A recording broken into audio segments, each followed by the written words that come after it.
Edward Estlin Cummings, or better known as E. E. Cummings, was a Harvard graduate. Like so many of his young contemporaries, signed up for military service at the outbreak of the First World War in 1917, when America entered the First World War. And during his service, he took care of the injured as part of outreach in Normandy, and he sent letters home that drew the attention of the military censors, where he and a friend openly expressed anti-war views. Cummings was the son of a Unitarian minister, so he could not express hatred for the Germans. And he was arrested by the French military on suspicion of spying. He was held for 3.5 months in a military detention camp in Normandy. And this area was probably the most dangerous place on the planet at the time. The battles, like the Battle of the Somme that was going on there, took horrific carnage. And poets like Rupert Brooke had been killed there a year earlier. And Wilfred Owen would also die just before the end of the war. And Cummings was critical of the conditions soldiers were facing, poor supplies and equipment, and the level of incompetence among the leadership in the military at the time. And so he found himself imprisoned with dissidents and critics of the war who needed to be silenced. And The Enormous Room is his first novel, and it's an account of the people who shared that space with him over those 3.5 months. Just before news came of his release, before Christmas 1917, I want to read the account. It is snowing. And he says, "One afternoon I was lying on my couch thinking of the usual nothing, when a sharp cry sung through the enormous room, 'Il tombe de la neige, Noel, Noel.' I went to another window and looked out. Sure enough, snow was falling, gradually and wonderfully falling, silently falling through the thick, soundless autumn. It seemed to me supremely beautiful, the snow. There was about it something unspeakably crisp and exquisite, something perfect and minute and gentle and fatal. Il tombe de la neige, Noel, Noel. I watched the snow. After a long time, I returned to my bunk and I lay down and closed my eyes, feeling the snow's minute and crisp touch, falling gently and exquisitely, falling perfectly and suddenly through the thick, soundless autumn of my imagination. And then he gets word that he's about to be released.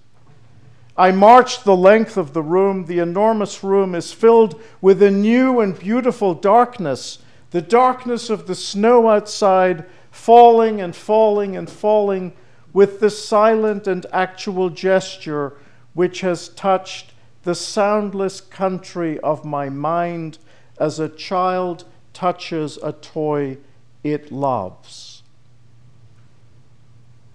That wonderful phrase, "the soundless country of my mind as a child touches the toy it loves."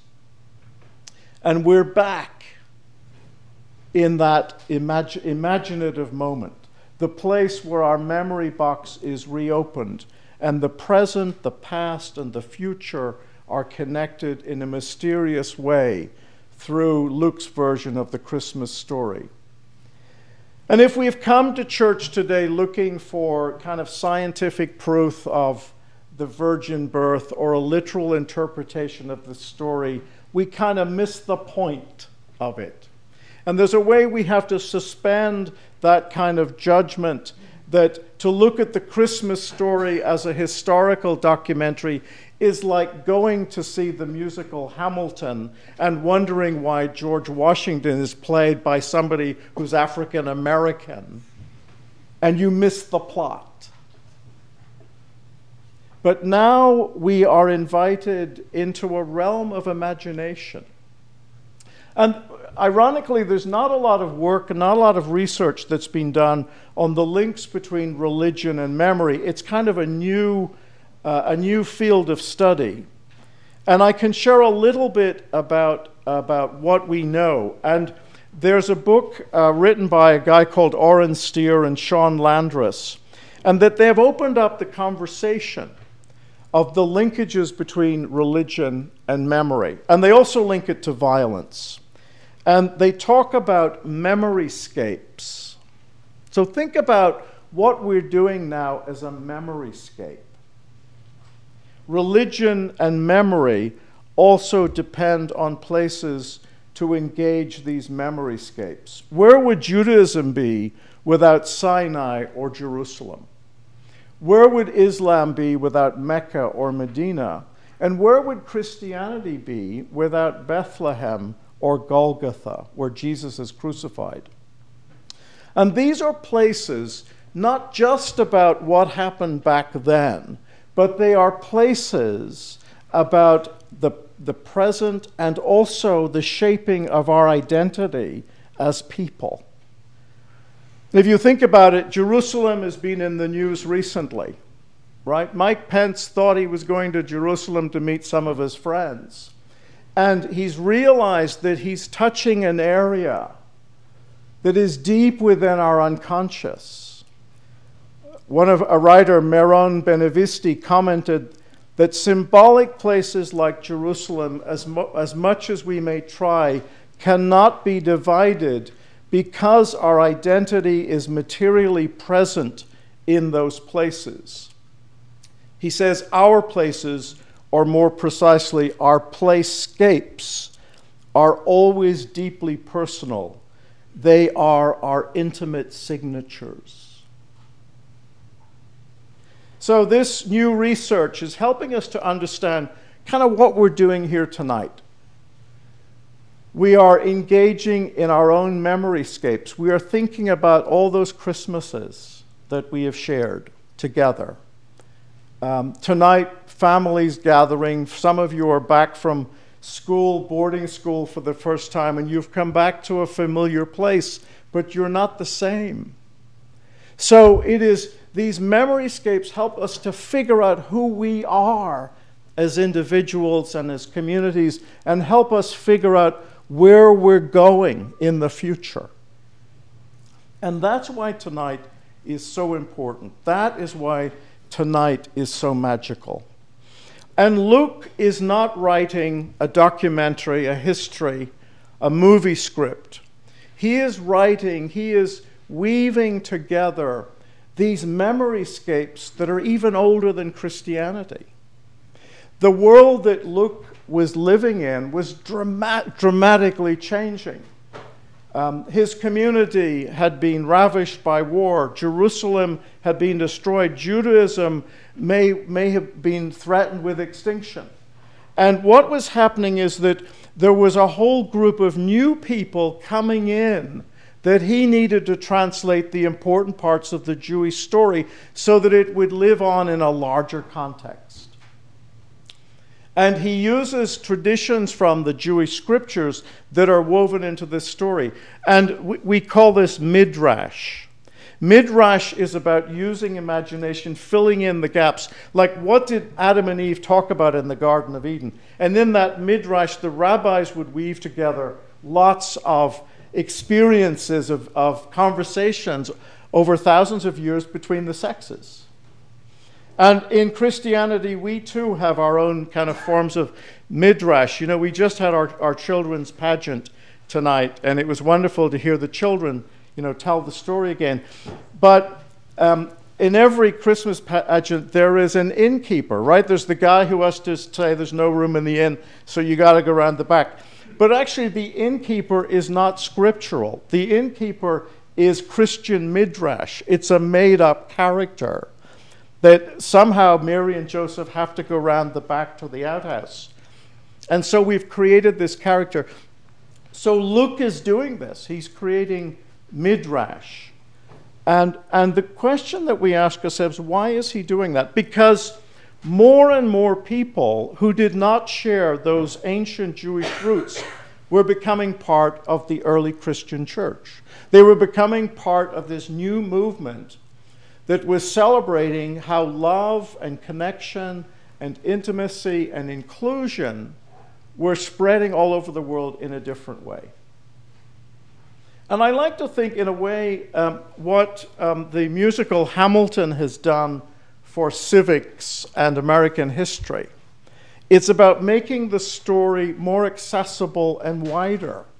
And this is what Luke is doing in weaving together these stories. And I give you two examples of how he does that. The story of the angel Gabriel coming to Mary, "Hail, O favored one," that word is the same word that Hannah, the mother of Samuel. So here again, there's a story of somebody who saves Israel, who is a very important person in the life of their community, who also has difficulty having children. There is a miraculous birth. And through that miraculous birth, the nation is saved. There's also, in the beginning of Matthew's Gospel, I used to think it was very strange in school when they would go through all these generations who begat, this person begat that person, and all these names. Well, what was very interesting in that tradition is you have all these kind of the ancestors of Jesus that are mentioned at the beginning of Matthew. But in that kind of list of men, it's all patriarchal, there are 5 women who are mentioned. And the 5th is Mary. And what they all have in common is, in this highly patriarchal, male-dominated society, these women play a vital role in saving the community. And these women are in difficult situations. They are outsiders, and yet God uses them to bring about salvation for the people. So that is a part of the midrash that I see going on in this story today. So memory, religion, how we weave together, how we shape our story so that other people are included in that story. And I return to E.E. Cummings, who would have found himself 100 years ago tonight in the enormous room in that prison camp in France, close to Christmas. And it was the first Christmas that American soldiers would have left farming communities like Lithgow in upstate New York. And their sisters would have gone and volunteered to be nurses and auxiliary personnel to serve their country in Europe in the First World War. Some 80 young local men from Dutchess County gave their lives, and thousands more would have been gassed or wounded. And as we enter 2018, some people would say that the First World War hasn't actually ended. And we need to think about what's going on in our world today.